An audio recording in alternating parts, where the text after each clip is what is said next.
Welcome to our first online class. This is also our last and final class on Chinese history. The next time we look at Chinese history will be in History 1102 in fall 2020. Of course, you are most welcome to sign up for History 102 or World Civilization after 1600s. For today, we are going to talk about the Mongols, how the Mongols become the Yuan dynasty, as well as the Ming dynasty. And in this class, also we'll look at Buddhism. Firstly, let us look at two important personalities of China, why they are different and why they are important. These two images, this refers to Emperor Kublai Khan, and this is Admiral Cheng He.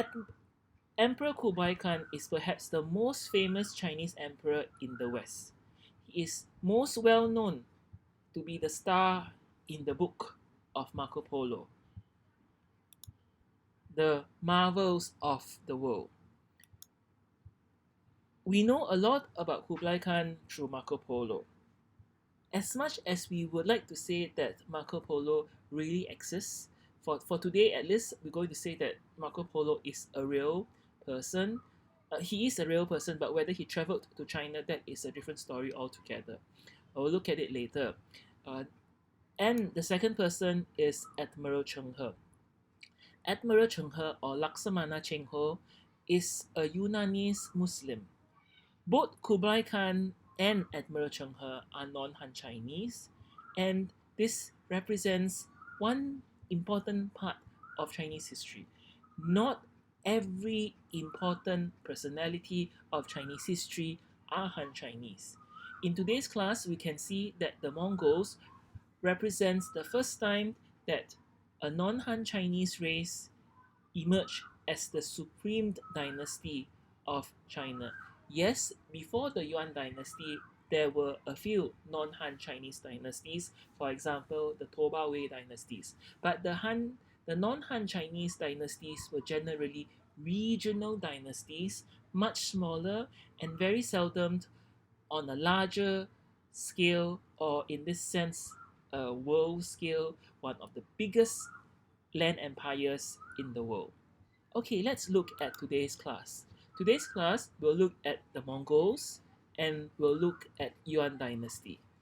For Thursday, we'll look at Ming dynasty, Tibetan Buddhism for Tuesday next week. For Tuesday next week, we'll look at Ming dynasty and Tibetan Buddhism in China, as well as we will summarize what we have learned for Chinese history for 1101.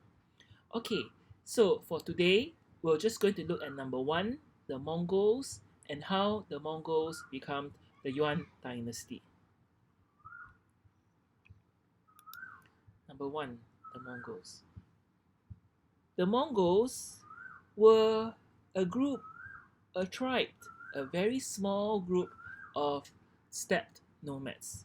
Remember our second class on Chinese history when we talked about Qin Huangdi. Qin Huangdi built the Great Wall so that China could protect itself from the barbarians. So the Mongols were one of those barbarians who lived beyond the Great Wall of China.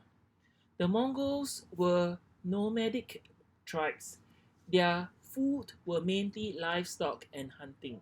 So they lived in prairie grasslands and they were not agriculturists. So they did not grow their own food, they did not eat rice, and they did not grow wheat. They lived in makeshift yurts, which are basically tents, round tents, and their political leader is tribal, basically ruled by a Khan or a tribal warlord. The Khan is a very good modern example used for the idea of loyalty. Loyalty based on what kind of loyalty? So in this case, personal wealth, charisma, and military skills.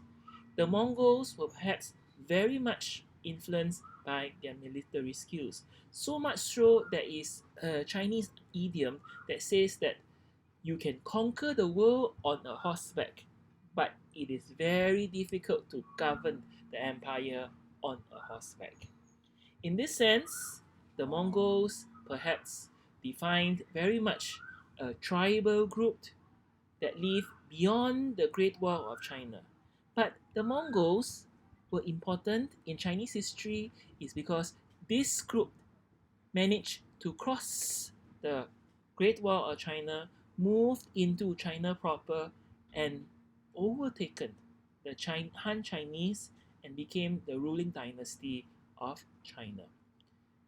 The story of the rise of Mongol can be attributed to Chinggis Khan. We know him more by his so-called anglicized name of Genghis Khan, which means the Great King. Genghis Khan was born as Temujin into a very violent landscape. He had a very hard upbringing. Okay, he was he had troubles in his upbringing, a lot of competition, a lot of people died. But one thing about Genghis Khan is that he became the supreme commander of the Mongols tribes. He was able to unite all the different tribal groups of the Mongols and made them come together as one unit. And it was perhaps the first time that the Mongols saw themselves as one single nation under one leader. Chinggis Khan was a man ahead of his time. He combined traditional Mongol fighting methods with new forms of organization.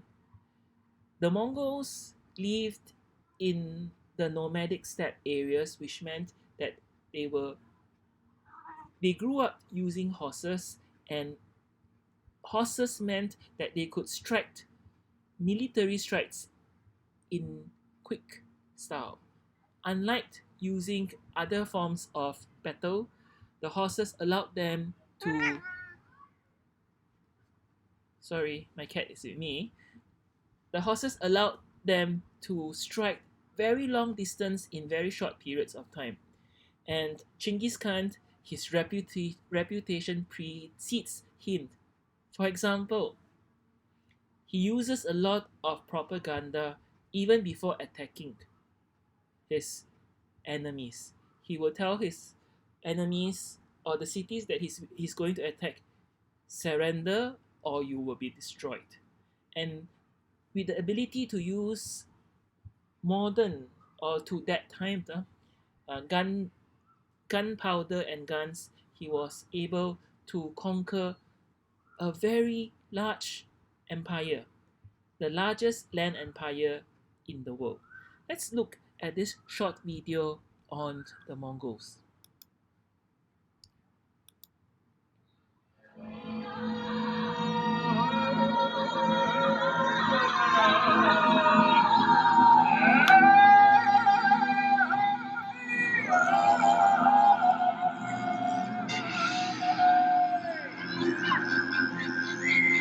These shrines are not old, these shrines are newly rebuilt.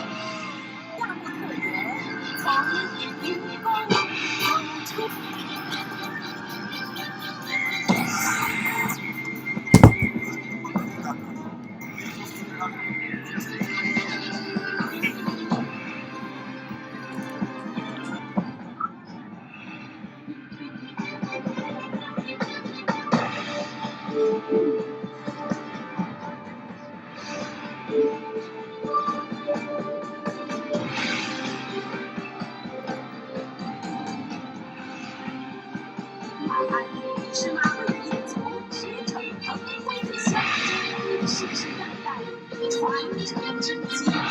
前往方得桃花湾的锦州塔将在那里举行。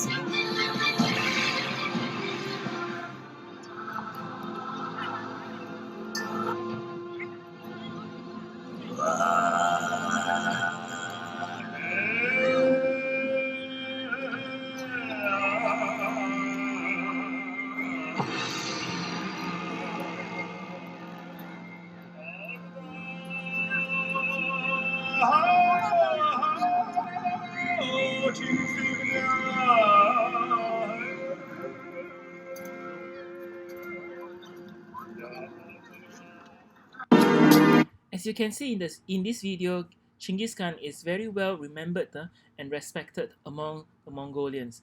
This city is in Ordos. We'll see a little bit more of Ordos later. Now, let's go to the next part. How did the Mongols become the world's largest land empire? Genghis Khan conquered the world. He not only brought the Mongols to China, he brought the Mongols to the Muslim civilization.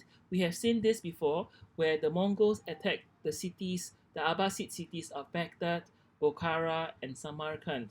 Basically, he overwhelmed all these cities, massacred the population, and enslaved. It was said that when the Abbasid Baghdad fall, the amount of books that were thrown into the river made the river black with ink.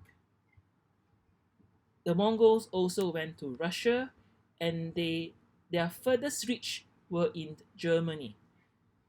They almost reached the wall of Vienna in Austria. In China, they defeated the Song dynasty, and we'll see in part 2 how did the Mongols become the Yuan dynasty. What is important about the Mongols is establish a Pax Mongolica.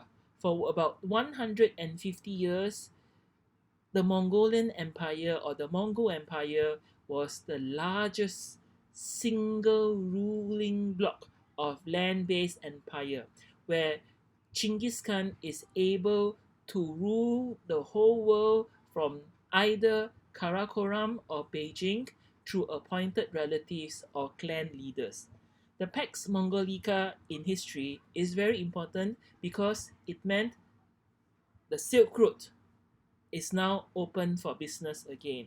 The Silk Road was open for business in the Han Dynasty. But remember in our class on Southeast Asia, when there were bandits along the Silk Road, Southeast Asia was needed as a way to go to the west. So during Pax Mongolica, when the whole land-based empire is ruled by a single ruler, the Silk Road is now safe once more. And once again, the transportation of goods from Europe to China became possible. The Silk Road and Pax Mongolica was very important because a lot of new technologies that were common for colonialism, for example, compass, gunpowder, came from China to Europe. This will later be very much more important for History 1102. At the same time, today's class is something that we were forced to do because of COVID-19. Through Pax Mongolica, what was the most disappointing part of Pax Mongolica is that through the Silk Road, a new plague appeared in Europe. That is the Black Death. Through the fleas of the rats. We will see more about this in our class on Europe.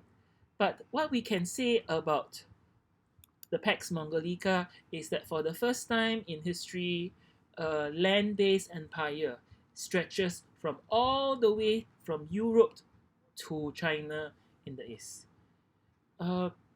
The Mongols were very good as a land-based empire. They have tried a few times to attack China, to attack Japan via sea, and to attack Java via the sea. In both occasions, they failed. They failed miserably in Japan when it becomes into a myth until today that the attack of the Mongols to Japan, they encountered the kamikaze, the divine wind, where a typhoon basically wiped out the whole Mongol army when they were attacking Japan. So we'll stop here and then we'll continue with the Yuan dynasty in our next video. Thank you.